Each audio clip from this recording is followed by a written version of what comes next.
This Christmas rush, kung kailan mas traffic, malamang marami ang aasa sa mga motorcycle taxi. Wear helmet mga kapuso sa mga problemado sa mabaho at maruming helmet.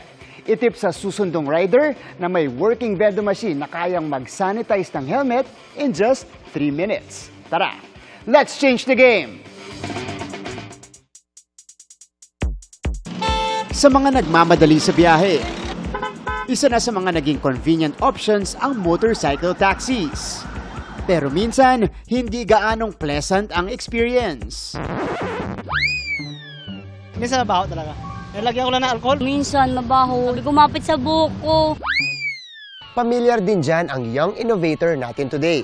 Kaya naman bumuo siya ng innovation para masolusyonan ito. Meet 25-year-old Harold Den Burgos, ang young innovator ng isang helmet cleaning vending machine.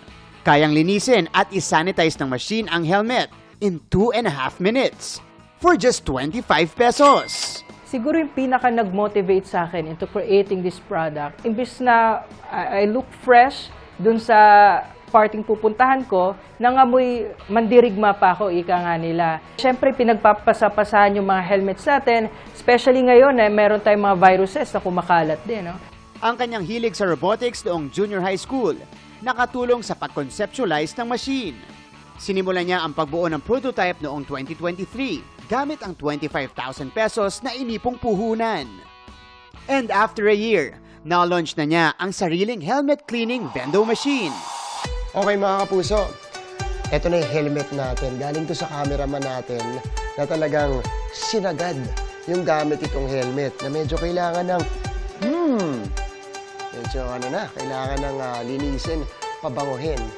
Ipasok na natin itong helmet. Tapos, maglalagay na tayo ng 25 pesos. Okay. Unang iilaw ang UV light para sa sterilization ng surface ng helmet. Meron tayong UVC sterilization and in blue 0.5 which is non-harmful sa ating mga mata.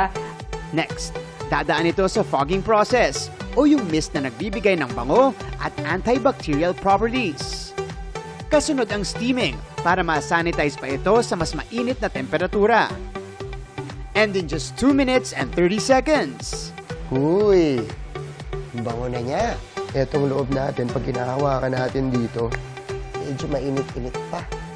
Mahigit 1,000 unit na raw ang naibenta ni Harold na makikita sa iba't ibang parte ng bansa, making him a self-made millionaire. There you have it mga kapuso, isang practical na innovation para sa mas safe, komportable at hygienic na biyahe. Para sa GMA Integrated News, ako si Martin Javier, changing the game!